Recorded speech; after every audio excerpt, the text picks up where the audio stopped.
Bonjour tout le monde, j'espère que vous allez bien, j'espère que vous vous portez bien, j'espère que vous avez bien commencé cette journée du 9 avril 2023. Les événements s'accélèrent énormément en Algérie et je vous avais prévenu dans plusieurs de mes émissions, dans plusieurs de nos articles sur Algérie Part, que l'année 2023 sera capitale, sera stratégique pour l'avenir du pays parce que les grandes manœuvres en prévision des élections présidentielles 2024 vont commencer dès cette année 2023. Il y aura des évolutions des rapports de force au sein du régime algérien et cette année sera une année test pour le clan Tebboune et pour le système Tebboune. Et je vous ai bien dit que le système Tebboune est très fragile. Ou que comme le système Tebboune risque de s'effondrer et que dans son effondrement, il risque d'entraîner le pays et que même les forces qui lui sont hostiles ne sont pas suffisamment solides pour se substituer à lui. Les plus belles secousses, la fragilité du régime algérien, peut-être la fragilité de l'actuel régime algérien, ou des actuelles forces commandant le régime algérien, on va les expliquer plus tard dans une autre émission avec beaucoup plus de pédagogie et de détails. Mais aujourd'hui, parlons du système Tebboune lui-même. Le système Tebboune est en train de subir les premières secousses d'un large tremblement de terre qui pourrait le mettre à bout dès cette année. À une année des élections présidentielles, nous sommes au mois d'avril 2023, à une année pile pratiquement, parce qu'on ne sait pas réellement comment ils vont faire pour les élections présidentielles. Généralement, les élections présidentielles en Algérie se déroulent au mois d'avril. Cette fois-ci, la dernière en 2019 s'est déroulée au mois de décembre. Est-ce qu'il faudra l'organiser au mois de décembre? En tout cas, avril ou décembre 2024, on est à une année des élections présidentielles et les premières secousses d'un tremblement de terre qui vient d'ébranler le système Tebboune sont sous nos yeux. Tout a commencé avec l'emprisonnement de l'ex-ministre chargé des micro-entreprises, ministre délégué Nassim Diafet. Originaire de Stif, il a été placé sous mandat de dépôt hier, le 8 avril 2023, dans le cadre d'une grande affaire de corruption où plusieurs membres de sa famille, y compris 2 de ses frères, ainsi que sa femme et sa belle-sœur, ont été aussi impliqués et inculpés. C'est le premier ministre de l'époque d'Abdelmajid Tebboune qui entre officiellement en prison pour une affaire de corruption. On nous avait dit Abdelmajid Tebboune كان يقول لك باللي هو نظيف والنظام تاعو راح يكون نظيف والعصابات وحكم العصابات خلاص وبلي l'époque de la عصابة est révolue, que la nouvelle Algérie est propre, elle est contre la corruption, il n'y aura pas de corruption dans la nouvelle Algérie et que les pratiques illicites de dilapidation de l'argent public ou du vol de l'argent public ne concerneront pas la nouvelle Algérie, que la nouvelle Algérie fera de son mieux pour être la plus exemplaire possible. Ça commence très mal pour le bilan d'Abdelmajid Tebboune à une année des élections présidentielles, ça commence très mal. Déjà un ministre du gouvernement Tebboune et l'un de ses symboles, parce que c'était parmi les plus jeunes ministres, Nassim Diafet. Rappelez-vous, il a aujourd'hui 40 ans, il est né en 1983, originaire de Sétif. Il a dirigé de janvier 2020 jusqu'au 8 septembre, jusqu'au remaniement gouvernemental du 8 septembre 2022, le ministère chargé des micro-entreprises. Il incarnait cette jeunesse que Abdelmajid Tebboune voulait promouvoir. Il avait entre ses mains le dossier des micro-entreprises, qui est un dossier très important. L'Algérie voulait légiférer pour créer le statut d'auto-entrepreneur. Elle voulait encourager les PME. Elle a voulu imiter un petit peu et reproduire le modèle italien, à savoir créer de la croissance économique et un dynamisme économique grâce à des encouragements, grâce à des activités de micro-entreprises, booster la création des micro-entreprises pour améliorer la croissance économique du pays et créer des emplois. Ça tombe mal, Nassim Diafet a été arrêté. 5 autres personnes sont impliquées dans son affaire. Menhom, le directeur général de l'Algérien de réalisation d'équipements et d'infrastructures métalliques, qui est une filiale d'un groupe étatique important, le groupe Imital. Sa sœur et sa belle-sœur et ses 2 frères font l'objet d'une ISTN, d'une interdit de sécurité territoire nationale. Ils ont été inculpés officiellement pour corruption, dilapidation d'argent public et indu avantage. Qu'il y a 38 autres personnes qui sont sous enquête dans cette affaire-là. Qu'est-ce qu'on reproche à Nassim Diafet? On reproche à Nassim Diafet d'avoir fait encourager ses frères, des membres de sa famille et des membres de son entourage associatif de créer des micro-entreprises, en clair de créer des entreprises pour bénéficier de certaines aides de l'État. Sauf qu'il s'agit d'entreprises, l'enquête a déterminé qu'il s'agissait d'entreprises fictives, entreprises totalement fictives, et l'enquête a été menée d'après nos informations par la gendarmerie algérienne, par la gendarmerie nationale. Donc l'enquête était essentiellement fictive et que l'ex-ministre Nassim Diafet, quand il était ministre, quand il était au pouvoir, a profité de sa fonction et de son pouvoir pour offrir des avantages et des privilèges aux membres de son entourage, dont ses 2 frères, sa belle-sœur et sa propre femme. 38 autres personnes sont impliquées, dans des banquiers, dans des anciens responsables gouvernementaux, dans un ancien PDG d'une entreprise importante, une filiale importante du groupe Emetal. Le groupe Emetal, c'est le groupe qui est chargé du développement de l'industrie métallurgique, l'un des groupes étatiques les plus importants en Algérie. C'est un ministre qui a été incarcéré, c'est le premier ministre de l'époque Tebboune qui a été incarcéré, et l'enquête ne fait que commencer parce que nous avons reçu des informations que lors des perquisitions menées dans l'un des domiciles des frères assétifs de l'ex-ministre Nassim Diafet, une importante quantité de drogue a été trouvée, par les services de sécurité, et visiblement il s'agit d'un autre scandale de stupéfiants et qui fera l'objet de d'autres investigations plus tard. Mais pour le moment, le dossier Diafet, Nassim Diafet, risque malheureusement, pour Tebboune en tout cas, risque de ne pas être un cas isolé. L'ex-ministre chargé de micro-entreprise, qui dans l'affaire consiste tout simplement en une affaire de corruption, de dilapidation d'argent public, de détournement de fonds publics, d'octroi d'avantages illicites. Il s'avère que d'autres ministres ou d'autres ex-ministres qui ont été nommés par Tebboune, qui ont travaillé, qui ont collaboré avec Tebboune, sont sous l'enquête, sont sous des enquêtes de la gendarmerie algérienne notamment et de d'autres services de sécurité. Même la sécurité militaire s'est mêlée de ces dossiers, la sécurité militaire, la DCSA, la Direction centrale de la sécurité de l'armée, pour abus de fonction, dilapidation d'argent public et octroi d'avantages à autrui, avantages illicites. Il y a au moins 3 autres ministres de Tebboune qui risquent d'être inculpés dans les prochains jours et qui risquent d'être convoqués sur les bancs des accusés et qui risquent d'être interpellés par les services de sécurité et qui risquent d'être incarcérés. 3 autres ministres de l'ère Tebboune. La nouvelle Algérie qu'on nous présentait comme étant propre, la nouvelle Algérie qu'on nous présentait comme étant exemplaire, la nouvelle Algérie qu'on nous présentait comme étant droite, n'est qu'un fantasme. Qui sont les 3 autres ministres? Comme 2 petits ministres, 2 petits dossiers, un gros dossier.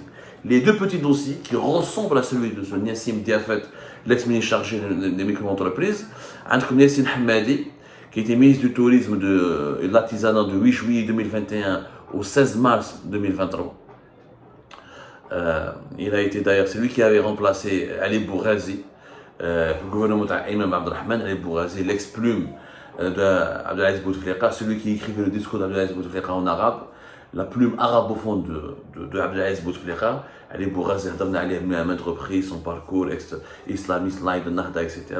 Yassine Hamadi, qui est un inconnu, franchement, originaire de Khenchna, il est né en 1973, il est soupçonné, il est sous enquête pour plusieurs abus de fonction et pour plusieurs opérations financières douteuses quand il avait dirigé le ministère du Tourisme. L'autre ministre, l'autre petit dossier, entre guillemets, petit dossier par rapport au 3e grand dossier, c'est Samia Mouelfi. Samia Mouelfi, qui a été qui est né en 1972 et qui a été ministre de l'Environnement et des énergies renouvelables de 2022 jusqu'au 16 mars 2023. Et auparavant, de 7 juillet 2021 jusqu'au 7 septembre 2022, elle était ministre de l'Environnement tout court. Auparavant, elle était députée à l'Assemblée populaire et nationale, au Parlement algérien. La même chose, cette docteure en droit, qui était une avocate agréée auprès de la Cour suprême et qui est très proche de l'entourage d'Abdelmajid Tebboune et qui était aussi l'un des symboles de la présence féminine, de la féminisation de la politique en Algérie. Abdelmajid Tebboune a utilisé des symboles comme Yassine Ouelid, le jeune ministre chargé des start-up et d'économie numérique, qui m'a Nassim Diafet, chargé des micro-entreprises, ou la Samia Mouelfi, chargé de l'environnement. Il a utilisé des jeunes, des femmes comme ça pour dire qu'il est en train de lancer une nouvelle Algérie, il veut inaugurer une nouvelle Algérie, il veut mettre en place une nouvelle Algérie. Et bien, ces principaux symboles sont en train aujourd'hui d'être traqués, pourchassés par les services de sécurité et risquent d'être inculpés. Déjà, il est en prison, Nassim Diafet officiellement depuis hier, 8 avril 2023. Il y aura au moins 2 autres ministres qui vont être convoqués prochainement. Et le poids lourd et le scandale qui risque vraiment de faire très mal à Tebboune, et qui risque de compromettre son 2e mandat, c'est Kamel Benjoud. Kamel Benjoud, ex-ministre de l'Intérieur de 2019 à septembre 2022 et ministre des Transports de septembre 2022 au 16 mars 2023.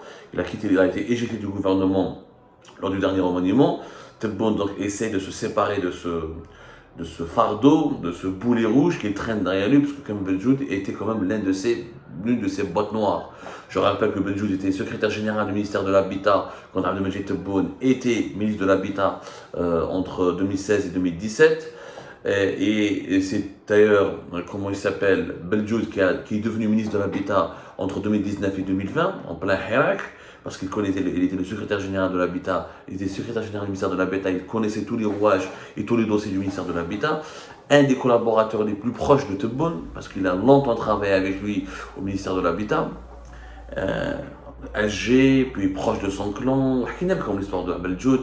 On en a parlé mille et une fois dans Algérie Part à travers plusieurs enquêtes et plusieurs révélations détaillées que nous avions faites. Nous avions parlé de son parcours, comment il était simple wali délégué Féchelaga, ensuite chef d'Aïra Fézeralda, de 2015 à 2016, et une ascension extraordinaire à partir de 2016 grâce au général Berkser notamment, et à son ami, un certain nombre d'affaires, un businessman, qui a fait de la prison en Algérie en 2021. C'est grâce à ce réseau-là du général Belkcé que Kamel Benjoud est devenu secrétaire général du ministère de l'Habitat et l'une des têtes pensantes du clan Tebboune. Tebboune d'ailleurs qu'il a rapidement utilisé comme l'un de ses hommes de confiance, parce que dès qu'il est arrivé au pouvoir, il l'a nommé à la tête du ministère de l'Intérieur, l'un des ministères régaliens et le ministère le plus stratégique du pays. Kamel Benjoud est officiellement sous enquête pour plusieurs dossiers, mais dont le dossier le plus important qui connaît un avancement assez impressionnant, un taux d'avancement important, et qui risque donc de te convoquer prochainement dans les jours à venir et inculper, c'est le dossier des autorisations de sortie du territoire national entre 2020 et 2021, lorsque le pays était hermétiquement fermé lors de la pandémie de la Covid-19, un énorme trafic d'influence, de corruption et d'abus de fonction ont été constatés par des enquêteurs. 2 enquêtes avaient été initiées à l'époque. Une qui était confiée, qui a été initiée par la gendarmerie nationale, une autre par la DDSE, la Direction de la documentation de la sécurité extérieure, qui est le renseignement extérieur. Ils ont fait une enquête sur plusieurs témoignages et plusieurs récits où des citoyens, des hommes d'affaires, des businessmen, des politiciens, des personnalités politiques ont été obligés, contraints de donner un pot de vin, un bakshish ou recourir à des interventions pour se faire délivrer ou là, pour obtenir la fameuse autorisation de sortie du territoire national qui a été délivrée entre avril 2020 jusqu'à pratiquement juin 2021, quand le pays était fermé, les frontières étaient fermées, il n'y avait que des vols de rapatriement, et pour sortir du territoire national ou pour rentrer sur le territoire national, il fallait une autorisation qui soit délivrée par le cabinet du ministère de l'Intérieur. Le chef du cabinet du ministère de l'Intérieur et Kamel Benjoud, on a géré à parler de cette affaire en 2020. Nous avons été le premier média qui a tiré la sonnette d'alarme concernant ce trafic, ces pots de vin, cette corruption. Il y a des hommes d'affaires et des personnalités, des personnalités dans le monde économique comme dans le monde politique qui ont payé de l'argent, plusieurs sommes, des sommes qui varient de 20 à 30 millions, il y en a qui ont payé en euros, 1000, 2000, 3000 jusqu'à 5000 euros pour obtenir le fameux sésame qui leur permettait d'entrer et de sortir. D'ailleurs, au moment où le pays était complètement fermé, aux voyageurs étrangers, il n'y avait pas de trafic aérien. Air Algérie ne faisait que quelques programmes de vol de rapatriement. Air France et les compagnies étrangères, notamment françaises, faisaient que des vols de rapatriement. Des étrangers, et notamment des Algériens, des hommes d'affaires, des entrepreneurs, des politiciens, des députés, des ex-ministres, des militaires, des ex-généraux, etc., avaient la possibilité de sortir et de rentrer au territoire national comme si rien n'était, comme s'il n'y avait aucune contrainte majeure pour eux, comme si rien n'était fait, comme si les frontières n'étaient pas fermées pour eux. Enfin, les frontières étaient fermées pour les 46 millions d'Algériens, mais n'étaient pas fermées pour une certaine caste de dirigeants et de personnes aisées qui payaient ou qui recouraient à des interventions pour se faire délivrer la fameuse autorisation de sortie, de sortir du territoire national et d'entrer sur le territoire national auprès du cabinet du ministère de l'Intérieur. Un énorme trafic de 2020 à 2021. C'est l'affaire principale qui pourrait causer dans les jours à venir, en tout cas, la chute vertigineuse de Kamel Benjoud. Sauf que si Kamel Benjoud tombe, Kamel Benjoud, c'est pas Nassim Diafat ou Samia Moualfi ou Yassine Hamadi, c'est un poids lourd, c'est un grand calibre. Il était le SG de Tebboune, il était son ministre de l'Intérieur, il connaissait toutes les affaires de Tebboune, le ministère de l'Habitat, il connaissait beaucoup de secrets, il connaît beaucoup de secrets sur Tebboune, il a côtoyé Tebboune. Si Kamel Benjoud tombe entre les mains des services de sécurité ou entre les mains de la justice, s'il dit ce qu'il doit dire, et s'il doit parler ou s'il doit déballer ce qu'il risque de déballer, je peux vous dire qu'il y aura une tempête politico-médiatique qui risque franchement de provoquer un effritement du clan Tebboune. Est-ce que Tebboune maintenant va intervenir pour sauver Kamel Benjoud? Là, c'est la grande question. Parce que Tebboune, là, déjà l'affaire Nassim Diafet le met très mal à l'aise. Elle le met dans une situation périlleuse. Tu es le président qui a prétendu nettoyer l'Algérie devant tous les médias nationaux et internationaux, dans tes interviews, dans tes sorties publiques et politiques. Tu dis, tu prétends que tu as nettoyé l'Algérie, que tu as épuré l'Algérie, que la corruption, ce n'est plus d'actualité et que la nouvelle Algérie, elle est propre. Donc, celui qui se présentait comme étant le monsieur propre est aujourd'hui confronté à la réalité des faits. Un de ses ministres qui a travaillé avec lui pendant 2 ans est en prison. 3 autres ministres sont sous enquête et risquent de faire l'objet de procès, d'être inculpés dans les prochains jours, dont l'un de ses plus proches collaborateurs est ex-secrétaire général et pratiquement bras droit. Kamel Benjoud était le bras droit de Tebboune. Il connaît beaucoup de choses sur Tebboune. Wahkina fait Algérie pas trop. Voyez tous les articles, toutes les vidéos que nous avons faites sur Kamel Benjoud, son parcours, le Belqser, le clan Belqser jusqu'au clan Tebboune, comment il a aidé Tebboune au ministère de l'Habitat, comment il a travaillé au ministère de l'Intérieur, comment il a essayé de diriger les Wallis sans conflit avec la police plus tard, l'actuel patron de la police, Zindine Benchir, sans conflit avec l'ex-patron de la police. On va dire comment il a été soutenu par Tebboune et protégé, ensuite comment il a été lynché, abandonné par Tebboune. Benjoud, nous lui avons consacré énormément d'émissions. Je pense que ce serait utile pour vous de la revoir et on va essayer de les mettre en lien dans notre descriptif. En tout cas, c'est une exclusivité importante que nous voulions partager avec vous ce matin. 3 autres ministres sont sous le coup d'enquête menée essentiellement par la gendarmerie algérienne, la gendarmerie nationale, et en soupape la sécurité militaire, la DCSA. La police n'est pas très mêlée à cette histoire. Est-ce qu'il y a une guerre de clans autour de ces enquêtes concernant les 4 ministres, concernant ces ministres de Tebboune?